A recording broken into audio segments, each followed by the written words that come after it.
Hola a todos, estamos en el Rincón del Café y hoy tenemos a un invitado muy especial, el maestro Alberto. ¿Qué tal, Alberto? Muy bien, buenas tardes. Muchas gracias por invitarme a este espacio tan interesante. Bueno, lo primero, muchas gracias por estar aquí en el Rincón del Café y me gustaría empezar hablando de la principal diferencia que hay entre maestro y profesor antes de hablar de tema de tu carrera, de maestro de infantil. ¿Cuál es esa principal diferencia? Vale, bueno, pues yo cuando iniciábamos las conversaciones para esta entrevista te contaba que Sí. soy maestro, ¿no? Y porque me siento muy orgulloso de esa palabra y además la llevo, ¿no? En mis redes, en mi perfil, porque para mis niños soy el maestro. Aquí, bueno, yo trabajo en Andalucía y aquí sigue siendo la figura del maestro y ese nombre, ¿no? De maestro muy llamativo, igual que, bueno, en el caso de las chicas siguen siendo señas. Sé que por otras zonas se le suele llamar ya profe y se hace extensivo profesor a todas las etapas, pero es verdad que para mí la palabra maestro tiene una importancia porque, bueno, viene de la palabra magister en latín, que es mucho más que minister, y me gusta que sea así, que tenga ese peso, porque además forma parte de aquella época de los gremios, ¿no? En la que había una persona especializada en algo y que mostraba o ayudaba a los demás a formarse. Con lo cual, pues creo que refleja muy bien el trabajo que hago cada día en mi clase con mis niños y mis niñas. Y sin embargo, el título de profesor es un título más especializado en algo concreto que se refiere a otra etapa. Mi título como tal es universitario, es una diplomatura en magisterio, es decir, soy título de maestro especialista en educación infantil y por eso siempre lo llevo a gala, porque además vengo de familia de maestros, mi padre fue maestro alfarero, tengo un hermano maestro de música, un tío que era maestro barbero, es decir, que la familia de maestros se extiende a muchos campos y me gusta siempre esa palabra. Así que la principal diferencia es esa. Los maestros nos dedicamos a la parte, a la etapa primaria, infantil y primaria, y a partir de secundaria serían profesores. Aunque es verdad que se hace extensivo la palabra profesorado a todos los docentes, Sí. pero particularmente en nuestra etapa, a mí la palabra maestro me gusta mucho. Mm. Vale, Alberto, me has comentado anteriormente que has llegado a ser maestro de infantil estudiando la carrera de magisterio. ¿Qué tiene detrás de esa carrera tan conocida? Bueno, pues lo que hay detrás es la pincelada, la base de lo que luego va a suponer tu trabajo. Porque, Mm. bueno, es verdad que como todas las carreras, bueno, pues es el inicio, ¿no? Es lo que marca el camino. Te forma, porque considero que sí que lo hace, pero es verdad que luego falta la parte más importante que es la práctica, que Sí. esa se desarrolla ya cuando tú estás, bueno, pues en tu trabajo diario y tu día a día en tu clase. La formación en magisterio es muy importante porque da las bases pedagógicas y bueno, y actualmente se mueve mucho en la línea de cómo aprendemos, ¿no? Cómo aprende el cerebro y eso es vital para luego poder incidir y poder ser ese guía, ese mediador en el proceso de la enseñanza de una persona. En mi etapa, la primera infancia, de 3 a 6 años. Entonces, pues la primera vez que acuden a un centro educativo los niños y las niñas. Mm. ¿Y realmente qué se estudia en la carrera de magisterio? ¿Qué asignaturas hay? Vale, pues principalmente, como te decía, se basa en la pedagogía, sobre todo, Sí. además de haber pues historia, ¿no? De la educación en sí, y luego hay de todo, no solo hacemos, mucha gente piensa que solo hacemos macarrones de Sí. colores y hacemos collares, pero eso no es así. Esa parte también está, porque yo pienso que para todo en la vida, pero para la carrera de magisterio es muy importante la creatividad. No tanto el ser creativo, sino el saber cómo despertarla en los niños y las niñas. Porque si te para a pensar en cualquier carrera, cualquier profesor, la creatividad es vital. Sin creatividad no se pueden crear cosas, que Mm. de ahí viene crear, de creatividad. Entonces, es verdad que todo eso de los collares macarrones también se hace, Sí. pero no se hace como tal, sino se hace, bueno, pues muchas prácticas sobre eso de la creatividad, tanto todas las artes, la música, la plástica, muy importante también el trabajo del cuerpo, todo lo que viene siendo pues el desarrollo psicomotriz de un niño y una niña. Bueno, es que hay asignaturas casi de todo. Es que ten en cuenta que sobre todo la especialidad de educación infantil en la que no hay unas especialidades concretas, como a lo mejor puede ser en primaria, ¿no? Donde hay una especialidad de inglés, una especialidad de educación física, una especialidad de música. Los maestros y las maestras de infantiles somos globalistas, es decir, damos todo. Tenemos que estar preparados para casi todo. Así que, pues, yo creo que hay asignaturas de todo tipo. Luego también hay una parte muy importante que trabaja la diversidad, porque, bueno, en el aula nos encontramos de todo tipo de niños y niñas y, por tanto, pues también se trabaja, se estudia sobre la diversidad y cómo tratarla, ¿no? Cómo llevar a cabo la enseñanza con estos niños y niñas.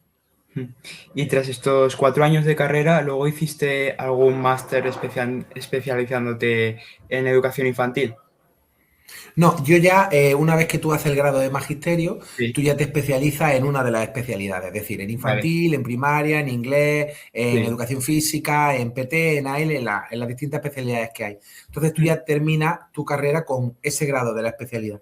Es verdad que Vale, por carácter general todos estamos habilitados para la etapa de primaria. Yo, por ejemplo, soy maestro infantil y primaria, sí. pero no al contrario, ¿no? No todo el mundo está habilitado para la etapa de infantil. Luego ya te vas habilitando.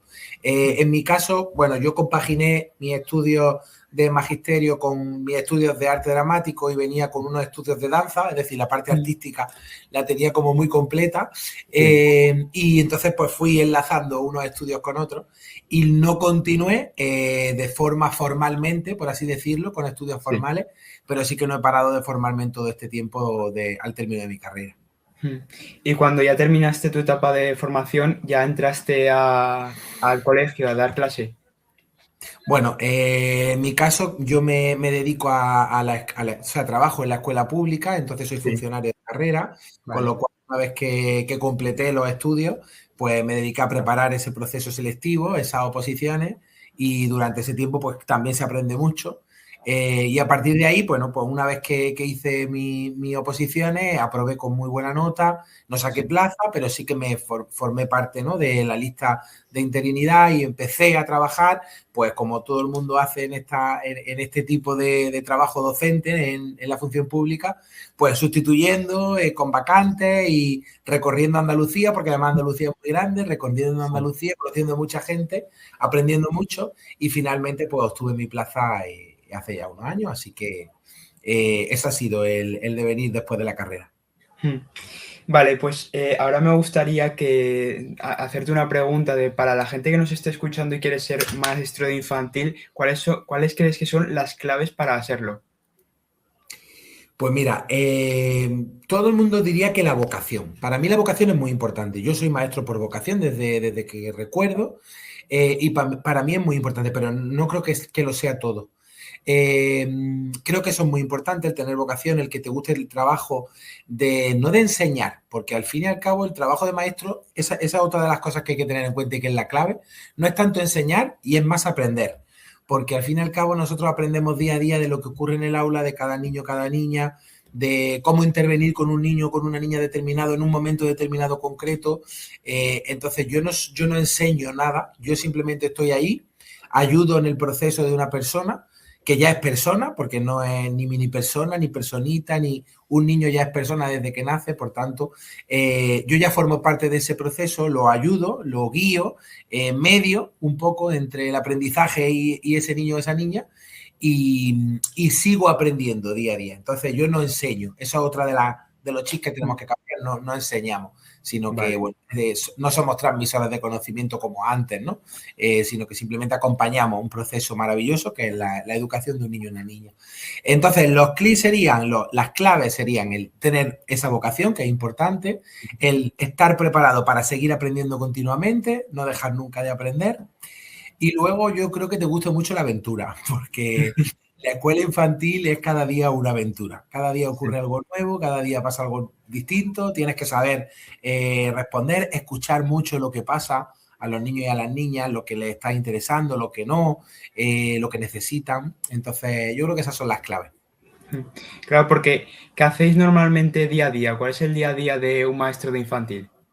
Bueno, como te he dicho, cada día es distinto Sí, totalmente, pero bueno, así sí, al sí. uso te puedo contar un poco. Es verdad que yo creo que hay tantas formas de trabajo como maestros y maestras de infantil, porque bueno, cada uno tiene su metodología, su forma, o incluso dependiendo del grupo de niños y niñas con el que trabaja, pues así trabaja de una manera u otra. Yo, en mi caso, nosotros siempre empezamos la jornada con una asamblea, que nunca es del mismo tipo, cada día variamos, pues hacemos asambleas más manipulativas, con materiales, pues para que se inicien, ¿no?, en todo ese proceso, o una asamblea más al uso, otros días donde, bueno, pues registramos quién ha venido, quién no ha venido, el tiempo que hace, ¿vale? Pues una asamblea normal.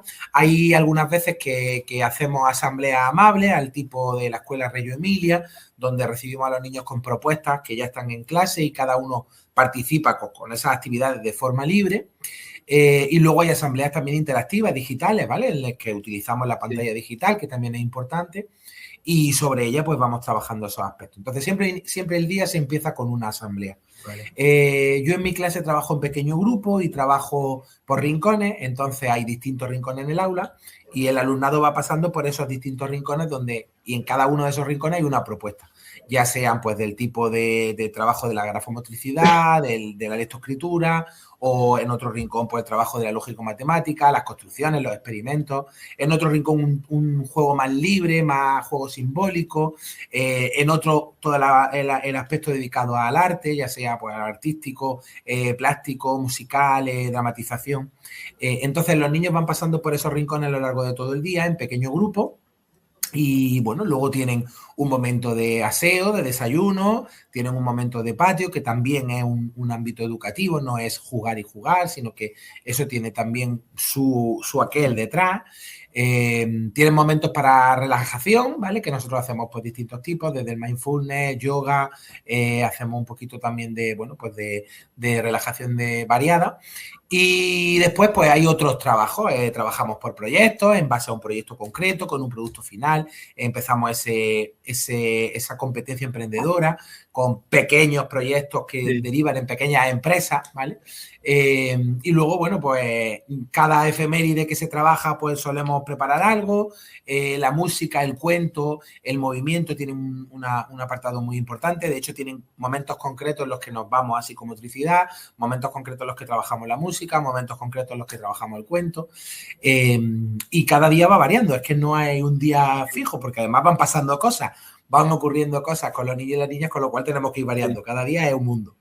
Pero bueno, más o menos así, por la idea, te puedes hacer lo que ocurre en la clase. Me ha parecido muy interesante el tema de los rincones, que estáis intentando mezclar ámbitos y eso, claro, luego a los niños pues desarrollan ese ámbito y, por ejemplo, intentáis desarrollar, por ejemplo, si veis a un niño que tiene una gran capacidad artística, ¿se la intentáis desarrollar más? Claro, es que, bueno, yo también tengo en cuenta los talentos, creo mucho en eso, y a veces confundimos en intentar volcar a los niños en los talentos en los que no se maneja tan bien, porque en los que se maneja bien ya se maneja bien. Y es un error, porque lo que tenemos que hacer es fortalecer el talento en el que se maneja bien, ¿vale? Y, bueno, pues todo esto con la inteligencia múltiple de Gardner lo tenemos desarrollado y entonces en ese sentido yo, por ejemplo, un niño o una niña que tiene habilidades artísticas, lo que hago es potenciar precisamente esas habilidades artísticas porque sé que eso es algo que ese niño o esa niña se le da bien. Eso no significa que el resto de talentos, el resto de actividades o el resto de propuestas no las vaya a hacer o no me vaya a poner o no vaya a incentivar. Sí, claro, pero para ese niño o esa niña es muy importante porque es su talento. Entonces hay que seguir en eso, hay que seguir ahondando ahí, ¿vale? Porque, bueno, eso luego puede suponer que sea, no sé, pues que sea el CEO de una empresa creativa en un futuro que nos ayude a hacer grandes cosas, pues yo qué sé, prótesis para personas que lo necesitan, por ejemplo. Y simplemente con ayudar en ese talento, pues luego en un futuro puede servir mucho. Muy interesante. También me ha parecido muy interesante cuando has mencionado que también estáis intentando incentivar el ámbito de la tecnología, que, bueno, actualmente también con el tema de la inteligencia artificial ya está habiendo como un boom. En el tema de maestro, ¿te está afectando o te está impactando la inteligencia artificial a la hora de planificar clases o algún ámbito? A ver, la inteligencia artificial es algo que evidentemente nos ha llegado, que está aquí y que no podemos cerrar los ojos y decir esto no existe o esto no, ¿vale? Esto ocurre como todo. Yo es verdad que yo me considero joven, ¿vale? Sí. Pero es verdad que he visto también, me pilló como niño el boom de la tecnología, ¿vale? Me pilló siendo niño.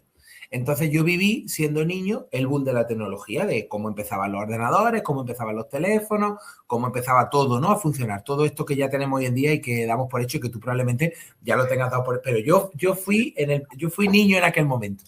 Entonces, al principio todo es muy caótico, como todo en la vida.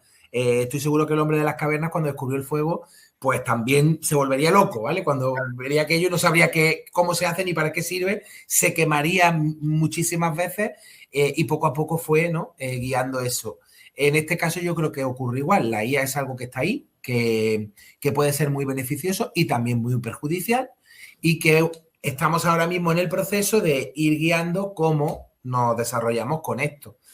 A mí, ahora mismo, hoy en día, yo uso inteligencia artificial de tipo funcional, para agilizar ciertos momentos, ciertas cosas que, bueno, que me suponen evidentemente una ayuda, pero no baso todo en inteligencia artificial. Yo creo que no podemos perder el punto de vista de lo que somos y a dónde vamos, pero sí que podemos hacer uso de ello para grandes cosas.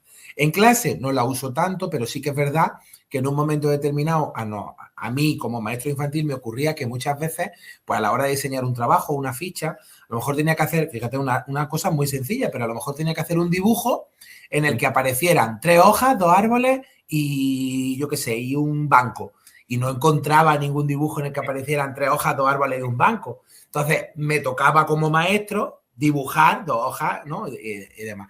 Que lo hacía sin problema. De hecho, algunas veces lo sigo haciendo porque me gusta también, ¿no?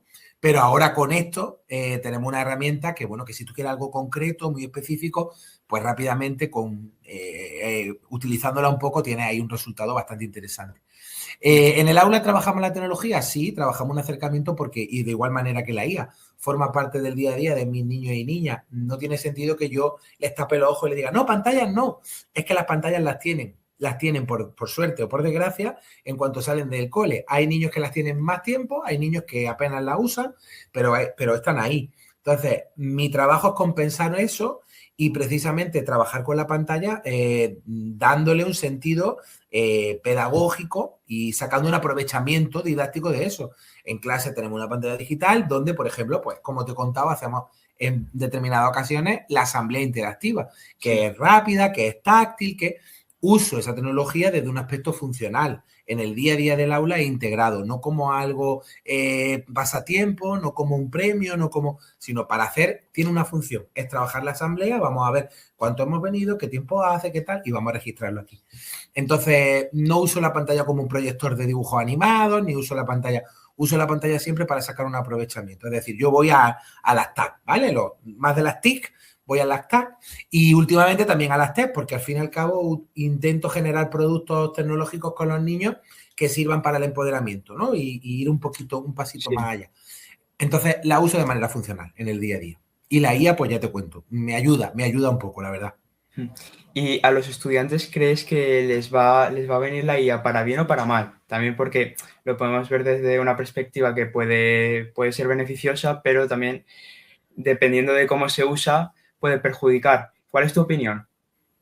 Así es, yo creo que el trabajo aquí es en este proceso en el que nos encontramos, esto ha llegado ahora y está aquí, vamos a ver cómo lo guiamos, vamos a ver cómo lo hacemos y tenemos que educar también mucho en eso, porque, bueno, es verdad que claro, al principio, fíjate, te voy a contar una anécdota, pero que a lo mejor te va a resultar, Sí. Pero al principio yo conozco gente que cuando salió la red social WhatsApp, que nadie conocía, incluido el profesorado universitario, pues hay gente que a lo mejor en exámenes de matemáticas les dejaban el teléfono móvil porque tenía calculadora, ¿vale? Y con la aplicación WhatsApp se pasaban las preguntas y las respuestas sin que los profesores supieran que eso estaba ahí, que eso servía, que se podían pasar, ¿no?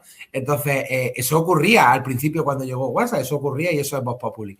Pues esto ocurre igual con la IA. Hoy en día, pues hay trabajos perfectos, maravillosos que te entregan y que sabes que ahí viene, bueno, en mi caso no porque mi alumnado son muy pequeños, pero en otras etapas evidentemente eso está ahí, eso sabemos que está ahí. Habrá gente que lo entienda, que no lo entienda, que se lo crea o que no se lo crea, pero eso está ahí.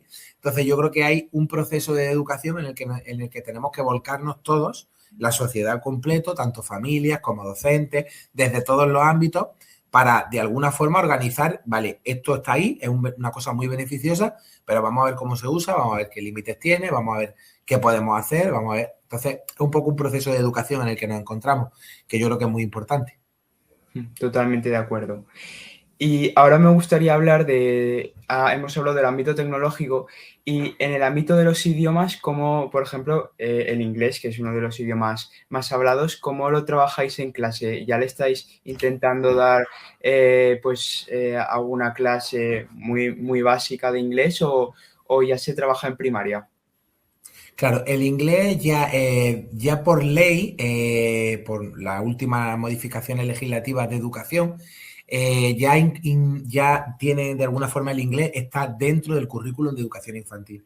Sí. Es decir, nosotros ya tenemos que trabajarlo sin necesidad de que haya un especialista de inglés que venga y que nos dé clase de inglés a los niños, sino que nosotros tenemos que trabajar otras lenguas, no solo el inglés, otras lenguas desde un acercamiento, ¿vale? Es decir, nosotros trabajamos el inglés pues desde la escucha, con propuestas distintas. En mi caso concreto, en mi centro, hay una especialista de inglés que viene al aula unas horas determinadas y imparte clase en inglés con los niños, pues como te digo, de acercamiento, de oído, de escucha, de acercamiento a la cultura, al idioma, ¿vale? Un poco en eso. Pero además yo voy reforzando un poco mi trabajo diario. Bueno, pues que te digo, desde la canción que cantamos de Buenos Días, nosotros cantamos una canción de Buenos Días todas las mañanas y la cantamos en 4 lenguas distintas, no solo en inglés, la cantamos en español, la cantamos en inglés, la cantamos en francés y la cantamos en lengua de signos. Al principio puede suponer, ¿no? Porque dices, pero además de ayudarnos a trabajar el pensamiento divergente con los niños, a trabajar que la misma cosa se puede hacer de distintas maneras y que es exactamente igual, pues yo, por ejemplo, hoy en día, mis niños y mis niñas a veces se saludan con buenos días en distintos idiomas. Porque le ha llamado la atención el que el buenos días se pueda decir con las manos simplemente, con gestos, ¿no? En el lengua de signos en este caso, o que el buenos días se pueda decir en italiano buongiorno y para ellos eso le llama mucho la atención. Entonces, partiendo de esas 4 lenguas en las que trabajamos la canción, buenos días en inglés, en francés y en lengua de signos, ellos han ido preguntando y descubriendo otras formas de decir buenos días que hoy en día utilizan en sus saludos, con lo cual ya le estamos ahí incentivando de alguna forma el aprendizaje por otras lenguas, por otro idioma, el desconocimiento, ¿no? Y eso les va haciendo también oído, les va haciendo también ampliar esa cultura lingüística, con lo cual es uno de los apartados. Luego, a veces, un mismo cuento, si tengo la oportunidad, porque lo hay, pues el mismo cuento lo cuento en español y otra vez lo cuento en inglés. Y comprobamos, ¿no? Que el cuento es el mismo, que no cambia, aunque hay veces que, bueno, hay cosas que no conocen, pero normalmente los cuentos suelen tener un vocabulario muy sencillo, suelen estar acompañados de imágenes, con lo cual es muy fácil que un niño conozca el cuento. Alguna vez lo he hecho al revés, primero lo he contado en inglés y luego lo he contado en español, y vamos trabajando un poco el idioma desde esa perspectiva, ¿vale? Desde un acercamiento natural a otra lengua y desde ahí, desde esa base, que luego ya pues fluya. Muy interesante que en tu centro se incentiven varios idiomas y lo que me ha impactado lo de la lengua de signos. ¿También se da en otros centros o solo en el tuyo? No, en mi caso, ni siquiera es a nivel de centro. Yo es verdad que, bueno, hace unos años, no ahora mismo, no en este grupo de niños y niñas, pero sí que hace unos años tuve una alumna con hipoacusia que utilizaba lengua de signos en un primer momento, Sí. antes del implante, y por tanto utilicé y me serví un poco de ese recurso. Yo pienso que la diversidad al fin y al cabo nos enriquece, así que utilicé ese recurso que me planteaba esta niña, que tuve que aprender ciertos signos, ¿no? Concretos para comunicarme con ella al principio y bueno, me sirvió para trabajar con el resto también de niños pues esta lengua. Entonces empecé a investigarme un poco, no soy un experto en lengua de signos, pero sí tengo contactos con gente que, bueno, que es intérprete hoy en día y que se dedica a este mundillo y que, bueno, pues me ayudaron a asignar, pues en este caso la canción de Buenos Días o durante la cuarentena en el COVID, pues yo hacía una serie de cuentacuentos online para los niños, tanto de mi clase como de quien se conectara a verlo, y también me ayudaron, ¿no?, a asignar algunas partes de esos cuentos. Entonces, bueno, me parece importante que mostremos también esa realidad, porque muchas veces nos vamos al inglés como lengua evidentemente muy importante en la vida, nos vamos al francés, nos vamos a otras lenguas y olvidamos de que esa lengua coexiste en nuestro mundo. Hay personas con las que nos encontramos día a día que hablan esta lengua y quizá el simple gesto de saber decir buenos días, simplemente, a esa persona le pueda suponer que, bueno, un cierto respeto, cierta admiración y cierto reconocimiento a que hay otras formas de comunicarse más allá de la lengua española o el inglés o el francés, ¿vale? Que como lengua como tal, la lengua de signos, pues es un trabajo también más. Totalmente de acuerdo. Yo creo que hay que incentivar también ese lenguaje que en muchos centros pues no se hace, y me parece increíble que las técnicas que me has comentado también anteriormente que utilizas. Y para ti, ¿qué técnicas más te hacen diferente a otro tipo de maestros?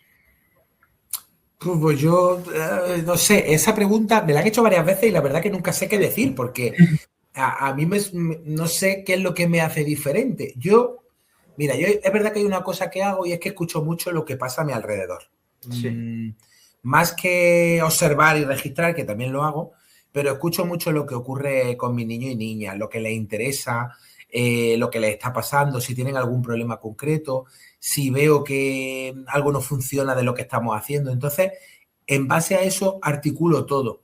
Es decir, en base a lo que ocurre en mi clase, lo que le está pasando a ellos y a ellas, casi que articulo todo. Entonces, para mí el foco, eso está claro que mi metodología es totalmente activa porque el foco está en el alumnado. Es decir, mis niños y niñas son el foco de donde yo vuelco todo y a partir de ahí vamos derivando lo que sea, ¿no? Pero es verdad que trabajo siempre en que sean protagonistas de su aprendizaje.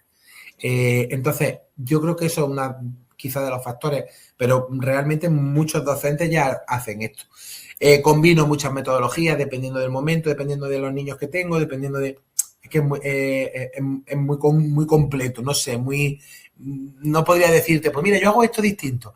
Hago muchas cosas comunes a muchos docentes y sí que a lo mejor me dejo llevar mucho por lo que escucho con los niños y las niñas, lo que les va pasando, lo que les va ocurriendo. Quizá eso me haga un poco más diferente, pero ya te digo, también considero que hay muchos docentes y muchas docentes que también lo hacen. Bueno, gracias a estas técnicas y metodología te nominaron a los premios Abanca, ¿no? De educación. ¿Cómo fue esa experiencia y cómo funcionan esos premios? Vale, pues mira, los premios de Educabanca, bueno, son unos premios que llevan ya 9 ediciones, no son Sí. nuevos, y son unos premios especiales porque no hay unas nominaciones al uso al que tú te nominas, ¿no? O tú te propones como otros premios. En este caso son el alumnado, Sí. quien propone a los distintos docentes en las distintas categorías, porque además son unos premios que contemplan desde educación infantil, educación primaria, secundaria, bachillerato, FP e incluso la educación no formal, ¿vale? Y la universidad también. Entonces, contemplan todas las etapas educativas posibles. Lo que permiten es que el propio alumnado, pues imagínate, pues chaval, en la universidad quieran nominar a su profesor de universidad porque tal y se proponen y lo nominan, ¿no? En mi caso, mis niños son muy pequeños, entonces va por Sí. parte de las familias, son las familias las que nominan. Para mí que una familia, que los padres, las madres de mis niños y mis niñas consideren que yo soy el mejor docente de España, eso para mí ya es un premio, porque considero que a mí me dejan cada mañana algo muy valioso que son su hijo y su hija en mis manos, todas las mañanas. Entonces, que además consideren que lo dejan en manos del mejor, eso ya es un premio, no hace Sí. falta mucho más. Pero bueno, pues la primera vez que me nominaron, porque he sido 5 veces nominado Buah. y 4 de ellas finalistas, ¿vale? Entonces, la primera vez que nominamos pues, fue una sorpresa porque yo no conocía estos premios, no sabía cómo funcionaban, no. Entonces fue una sorpresa porque de pronto me llegó una nominación a Mejor Docente de España. No sabía por dónde me venía, ¿no? Luego es verdad que una vez que el alumnado te nomina, bueno, pues tienes que presentar una serie de méritos, una memoria de todo lo que hace durante el curso y, bueno, méritos académicos y de todo tipo, bueno, que contribuyen, ¿no? Al jurado luego a la hora de elegir a Sí. esos docentes. En mi caso, pues como te decía, he sido de las 5 veces nominado, 4 veces finalista. La última ocasión quedé en segundo lugar y bueno, la verdad que para mí da igual el puesto porque ya estar ahí Sí. supone, como te decía, un premio. Y Yo sigo haciendo lo mismo que cuando la primera vez, quiero decir. Bueno, sigo haciendo lo mismo. Evidentemente he evolucionado, he aprendido mucho más y demás, pero no ha cambiado nada. No me considero realmente mejor docente que nadie. Simplemente me gusta mucho mi trabajo, me implico mucho en lo que hago. Creo que es una buena manera de aportar mi granito de arena al futuro, porque los niños y las niñas que están en mi clase formarán parte de un futuro muy cercano y serán los adultos del mañana, con lo cual, pues, eso es lo que me mueve y sigo haciendo un poco lo mismo. Pero sí que es un orgullo para mí, pues, haber estado ahí durante tantos años y, bueno, porque además, pues, la organización hace una gala, es bonito el que se reconozca el trabajo de tantos docentes en distintas etapas, se crean también redes muy profesionales muy interesantes, nos conocemos docentes de distintos lugares, compartimos ideas, proyectos, entonces eso también ayuda a crecer y yo creo que es una muy buena iniciativa estos premios desde que se crearon y para mí ha sido un orgullo, ya te digo, para formar parte de ellos durante tantos años.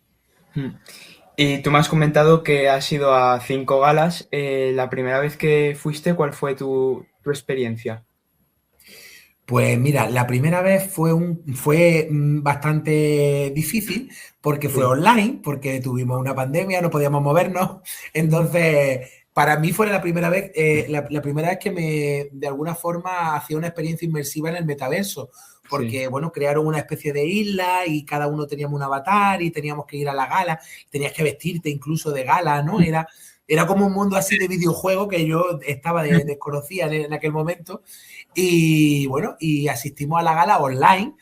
Luego es verdad que ellos sí que pues, grabaron la gala en sí, la retransmitían en directo, pero estábamos allí el público, tú te sentabas al lado de otro avatar, de otro compañero con el que a lo mejor había chateado y había hablado, con lo cual fue una experiencia bastante curiosa. Sí. Luego es verdad que al año siguiente ya pues todo volvió a casi la normalidad y sí que pude asistir a la gala de forma presencial y forma física y la verdad que es muy chulo porque es un momento muy emotivo. Aparte, normalmente coincide con el congreso que organizan un congreso internacional y bueno, y ya pues ahí coincides con muchos docentes que les mueve también ese gusanillo que te mueve a ti y como te decía, se crean redes y se crean amistades que yo conservo y que perduran en el tiempo.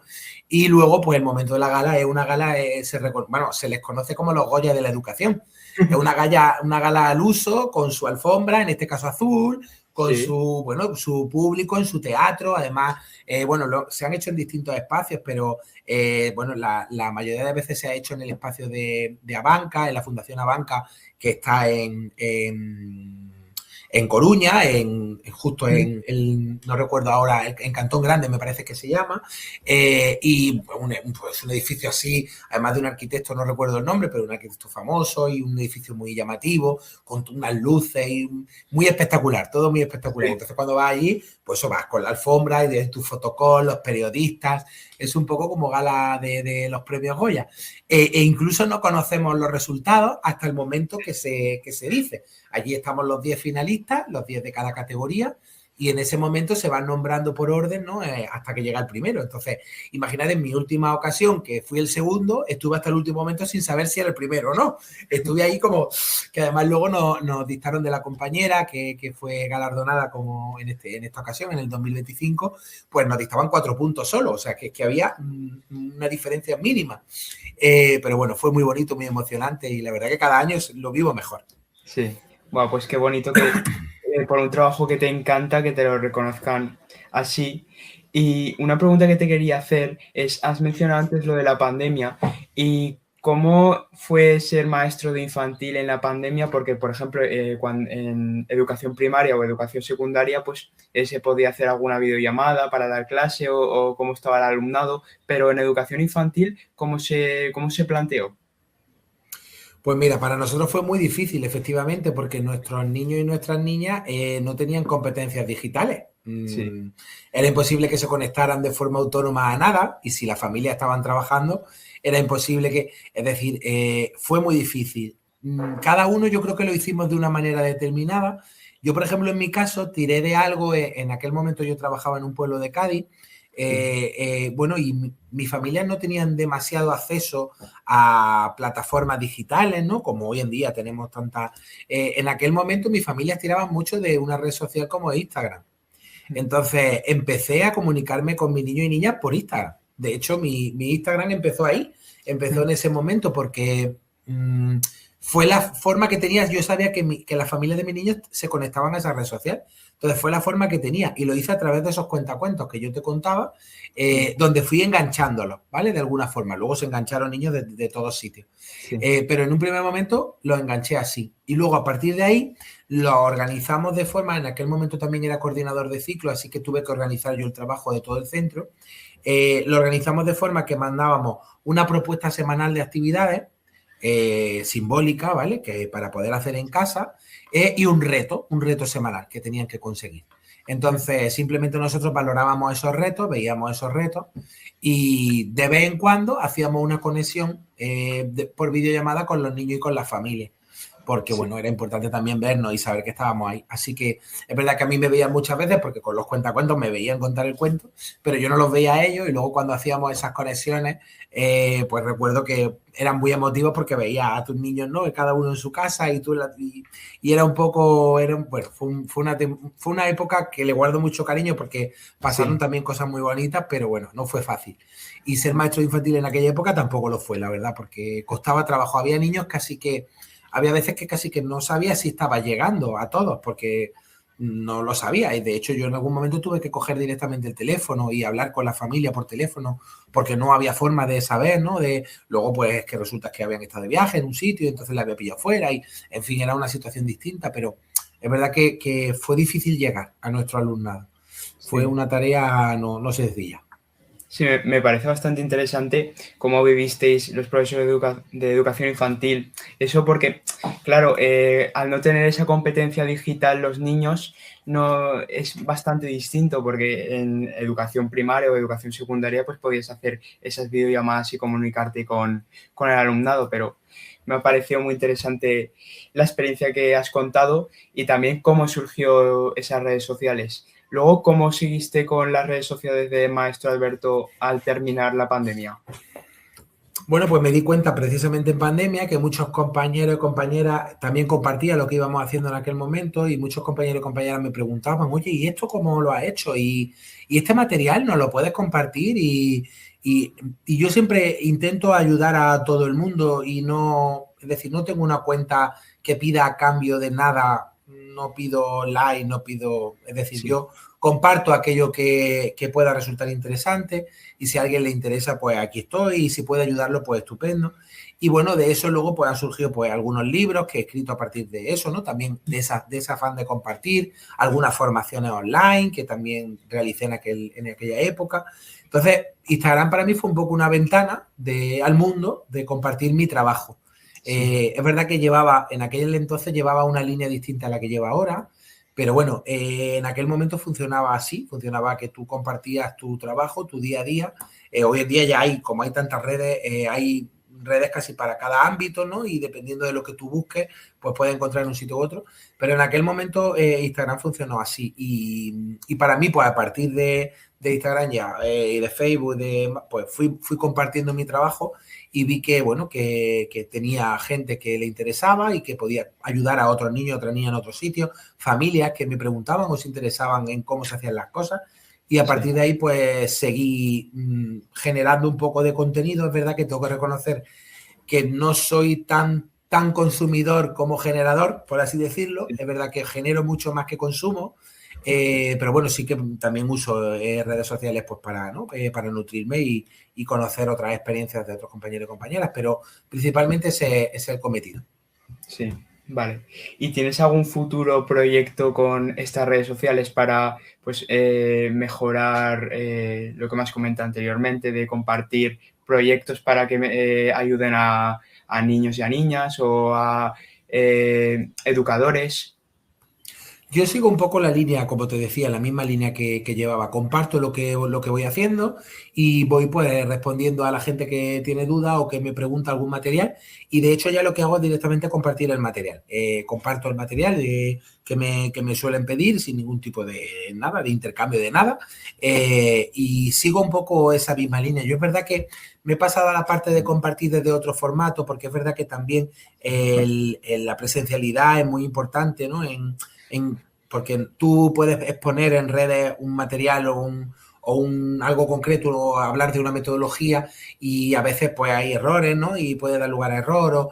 Yo intento, estoy ahora mismo como en otros proyectos de compartir pues mediante bien divulgación, mediante libros, colaboro con un grupo de investigación en la universidad y llevamos a cabo algunos proyectos con educadores, con docentes. Luego organizo un congreso concreto de educación infantil que muevo por distintas ciudades, creando también un poco esa red docente. Entonces voy un poco también en esa línea, aunque compagino la línea de redes sociales, pero voy un poco en esa línea también, aunque se me considere docente influencer, pero yo voy también siendo ese influencer en la vida, en el día a día, intentando poner mi granito de arena por ahí. Y creo que me has comentado anteriormente que has hecho algún libro.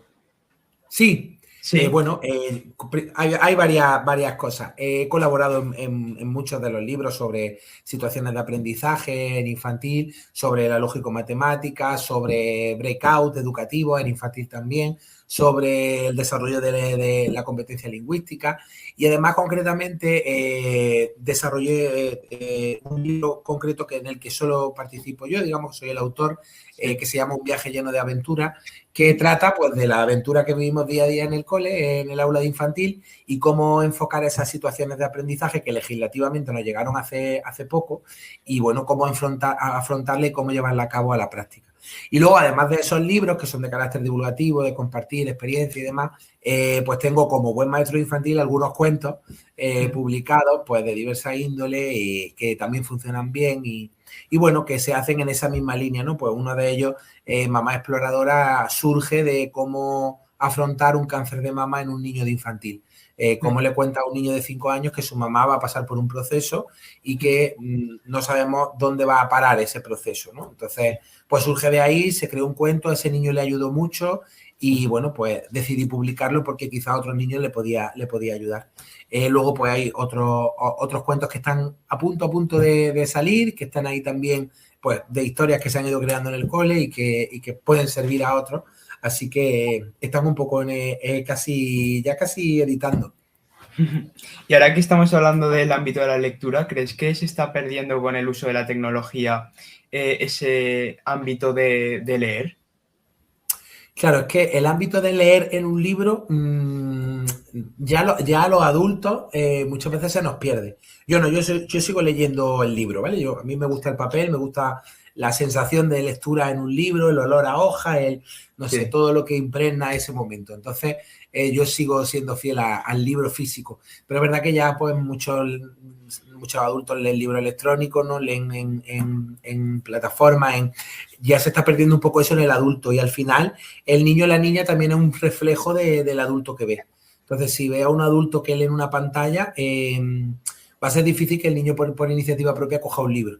Yo intento volcar eso mucho, de hecho, te voy a contar la experiencia que llevamos a cabo este año concreto.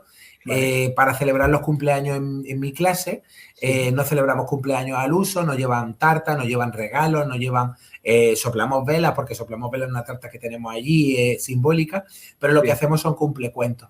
Entonces, cada niño, cada niña, cuando llega su cumpleaños o los que su cumpleaños les pilla fuera o en otro momento cuando ellos quieren, viene la familia a clase y nos trae un cuento. Un cuento de una lista que hemos seleccionado, que previamente ya hemos revisado. Y ese cuento que cuenta la familia y que comparte con el niño y la niña, luego deriva en unas actividades que hacen los niños y las niñas con ellos y forma parte de la biblioteca de aula. De esa forma, estamos creando una biblioteca de aula muy completa, muy interesante, con títulos de valor, no con los típicos cuentos que a lo mejor nos podemos encontrar pues de carácter más infantil, ¿no? Entonces estamos creando una biblioteca potente y lo que va a derivar es que el año que viene, que yo sigo con mis niños y mis niñas, porque el ciclo son 3 años, estuve el año pasado, tenían 3 años, estoy con ellos ahora que tienen 4, y el año próximo que tengan 5, el año que viene haremos un préstamo de libros al uso como se hace en la biblioteca, para fomentar de alguna manera esa lectura en el libro físico, que todos tengan acceso, en este caso, a 26 libros distintos y que además a acercarlos a ese funcionamiento de un préstamo, de un libro, al cuidado que tiene que suponer eso, algo común, al uso funcional del lenguaje, en este caso escrito. Entonces, como se trabajan tantas cosas, pues desde esa iniciativa, fíjate lo importante que para mí es la lectura en un libro, que hasta ese ámbito lo llevo en mi clase. Porque sí que, desgraciadamente, contestando a tu pregunta, creo que se está perdiendo esa lectura en libro.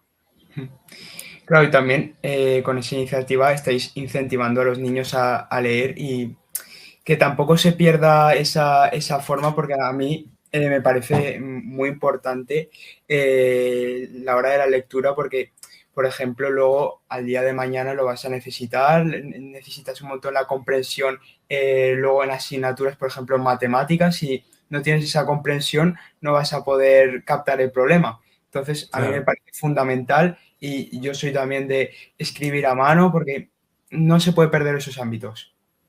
Así es, me parece esa reflexión sobre todo el tema de la escritura a mano, me parece algo muy importante. Ahí has dado en un punto porque nosotros en la escuela trabajamos mucho eso y luego como adultos no escribimos tanto, ¿no? Sí, Esto claro. ocurre en los procesos selectivos, he tenido que formar parte también como tribunal en distintos procesos selectivos de oposiciones y luego pues a la hora de escribir un examen, a la hora de escribir pues se nota las personas que desarrollan esa escritura, las personas que no.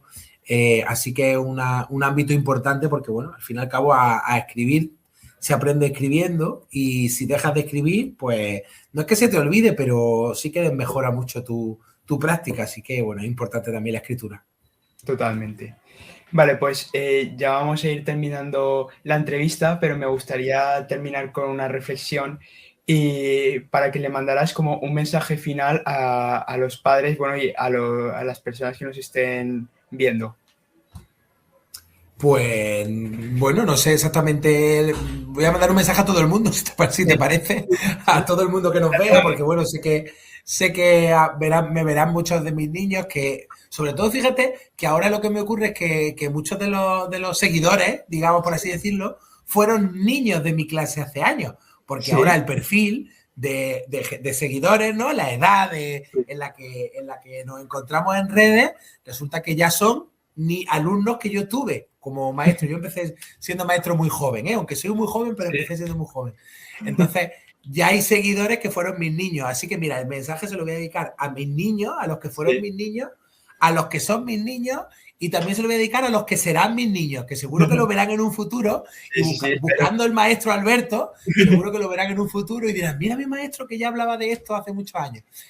Así que se lo voy a dedicar a todos ellos, por supuesto también a la familia y Sí, bueno, a todos los compañeros y compañeras que me pueden estar viendo.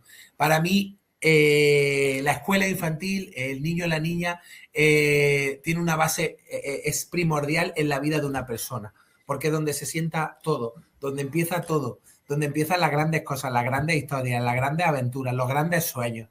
Así que yo creo que como maestro intento cumplir eso, intento empezar a cumplir esos sueños, intento sí. empezar a vivir esas pequeñas historias que luego derivarán en algo grandioso. Así que tengo muchísima suerte de dedicarme a lo que me dedico, con lo cual, pues a todos esos niños y niñas que pasaron por mi clase, que están ahora o que estarán en un futuro, darles las gracias por ayudarme a ser el maestro que soy y ser la persona que soy, porque simplemente gracias a ellos.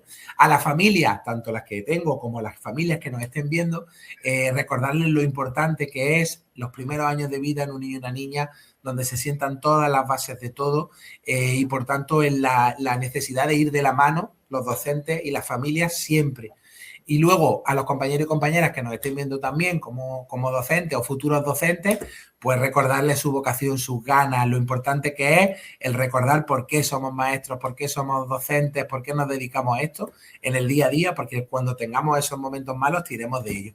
Y luego al público en general que nos vea, que tampoco me lo quiero dejar, y especialmente a ti, como dinamizador de este evento y de este rincón del café, pues darle las gracias por interesarse, por escuchar, por seguir aprendiendo y sobre todo a ti porque con tu edad tener esta iniciativa, tener esta ilusión, la verdad que, bueno, a mí no podía negarme a una cosa así porque me parece algo maravilloso, así que, bueno, pues contribuyendo también a esa bonita historia. Bueno, Alberto, muchísimas gracias. Lo primero de todo, me ha parecido súper interesante esta entrevista y hemos hablado de temas que se tienen que hablar. De la educación infantil es algo que es primordial para el desarrollo de una persona y muchísimas gracias. por estar en este espacio en el que si hablamos de educación, hablamos de tecnología y gracias. Eso es todo. Nada, Muchísimas gracias. a ti, muchas gracias a ti y nada, nos seguimos viendo por aquí. Sí, venga, un saludo. Venga, igualmente.